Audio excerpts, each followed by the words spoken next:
Hello, thank you for watching section 12.3, solving addition equations. An addition equation, is different than an addition expression because it's going to have a solution now. We're going to have it equal to something as an equal sign. We've talked about this in I-STEP review. Equations have equal signs, whereas expressions do not. The last 2 days we've been dealing with expressions which did not have equal signs, so you could not solve. That's why we're solving addition equations today. You're solving for your variable. What is your variable? Okay, so I want you to go ahead and solve A and B. Press pause and do it in any way you want, and then press play when you're done. Okay, so a couple things to keep in mind as far as our equal sign. Equal sign means whatever is on one side is the same as what's on the other. So my sum, x plus 3, would have to equal 8 because 8 equals the sum of x plus 3. So whatever you plugged in for x would have to give you a sum, when I add it to a 3, of 8. So you should have x equals 5. Okay, and that is because we know 5 plus 3 does equal 8. Okay, it checks out. For b, we know that b is going to equal, first of all, a negative number because b plus 5 has to equal the same as 2. And I'm adding a 5, which means that, or shows that because my 2 is smaller than 5, I have to be adding a negative number. So you should have gotten b as negative 3. Okay, and that's because negative 3 plus 5 does equal 2. So once again, it checks. We're going to be checking today. Right? The process that we use to solve an equation has a lot to do with the process of equality. Okay, so using guess and check is not going to work. Okay, we want you to show why something works. And the reason we want to do that is because when you get problems like this, it's going to be very difficult for you to solve and find a number for x that's going to be equal on both sides unless you're using properties of equality. So we want to make sure we start this early. Another reason is because if it's an equation, and if we understand what equality means, we want to make sure we keep both sides of the equations equal. Okay, and since the point of solving an equation is to figure out what this unknown is, okay, it's going to be very important that we understand how to get that x by itself, how to get the b by itself, how to know what b is. Okay, and it's going to also help you not to mess up on your guess and checking. Okay, now tomorrow we'll be doing using our integer tiles or our algebra tiles again. So you will need to participate in that even if you are watching this.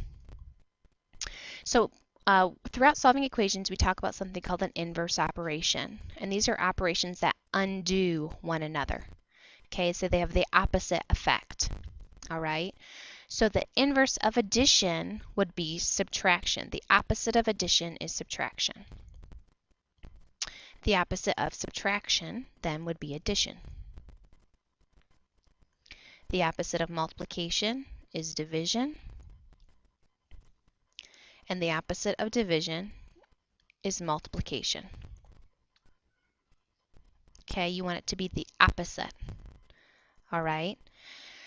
So, because we are solving addition equations today, we're going to be using the inverse of that, which is subtraction, which is why we're going to be using the subtraction property of equality. So if you subtract the same number from both sides of the equation, the sides remain equal. That's what your subtraction property of equality says.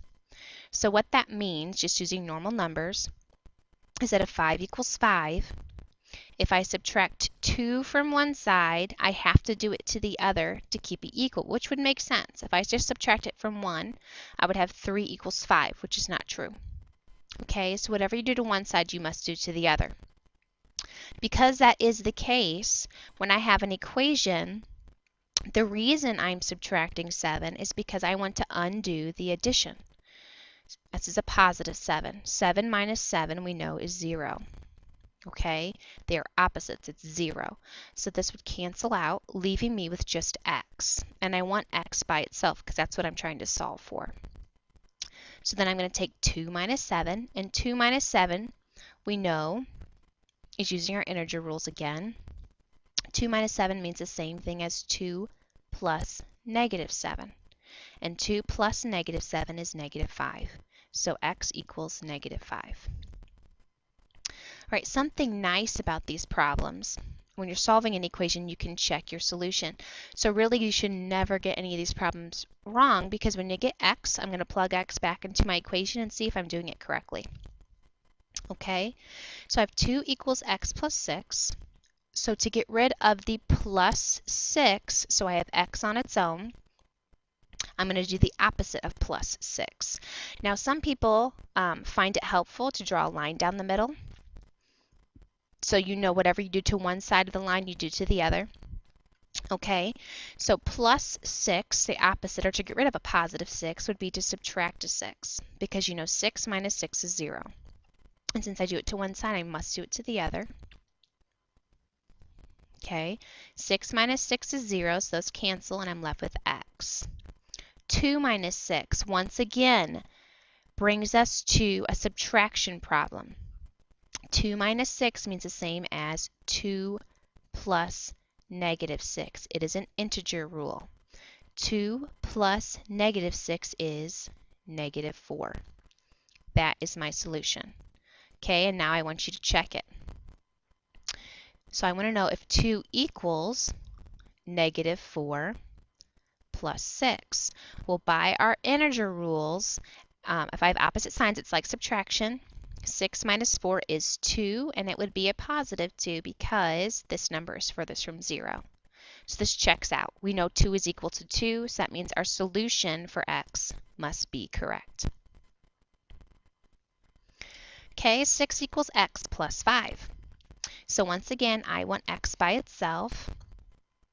I'm going to separate this in half. So I want to get rid of the 5. To get rid of a positive 5, you subtract 5. 5 minus 5 is 0. Whatever I do to one side, I must do to the other. Okay, 5 minus 5 is 0, so it cancels, which leaves me with just x. Keep my equal sign where my line is. 6 minus 5 is 1. Now, if you want to write this out as 6 plus negative 5, you are more than welcome to do that. The only reason I didn't is because it's a larger number minus a smaller number. So I already know that 6 minus 5 is 1, but it means the same thing as 6 plus negative 5. So I'm going to test and see if x does equal 1. So I have 6 equals x plus 5 as my original equation, but I just said that x equals 1. So I'm going to replace the 1 with the x. 1 plus 5 is 6. 6 equals 6, so this checks out. That means my solution, and this is my answer, is 1 equals x. Okay. So now I have x plus 3 equals negative 2. All right, once again, I want x by itself. So I need to get rid of the plus 3. To get rid of plus 3, I subtract 3, because 3 minus 3 is 0.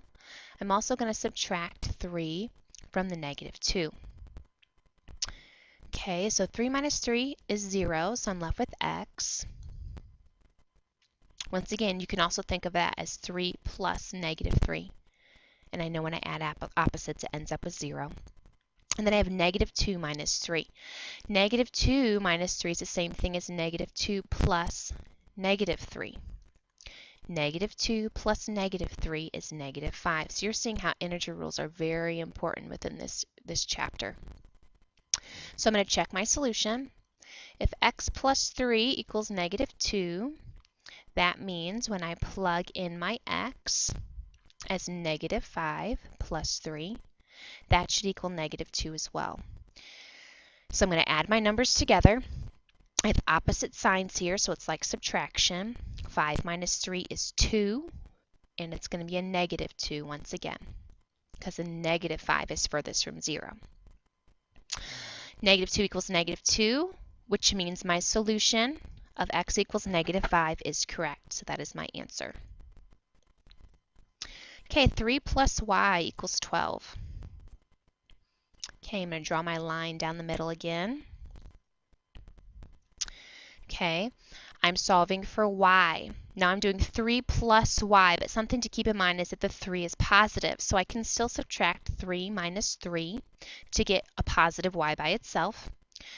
I'm going to subtract 3 from 12 as well. So 3 minus 3, remember, would cancel and leave me with 0, so I'm left with y. Keep my equal sign there. 12 minus 3 is 9.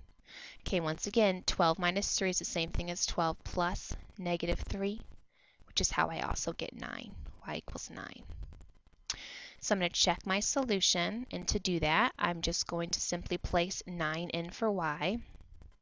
So I'm going to do 3 plus 9 equals 12. You're going to add these together. 3 plus 9, it does equal 12. Since 12 is equal to 12, it checks out, which means that y equals 9 is indeed my correct solution. Okay, last one. I want you to try this on your own, see if you can get the answer correct, and then check back with me. Okay, so once again, I'm solving for c, so I need to get rid of plus 4. So the opposite of plus 4, positive 4, is to subtract 4 from both sides. 4 minus 4 is 0, or another way to think of it is 4 plus negative 4 is 0. So I'm left with c equals 3 minus 4. Now remember, 3 minus 4 means 3 plus a negative 4. Add the opposite. 3 plus negative 4 is negative 1. Opposite signs, so I subtract. 4 minus 3 is 1. And then negative 4 is furthest from 0, so my answer is negative. So I'm going to check my solution. My equation was c plus 4 equals 3.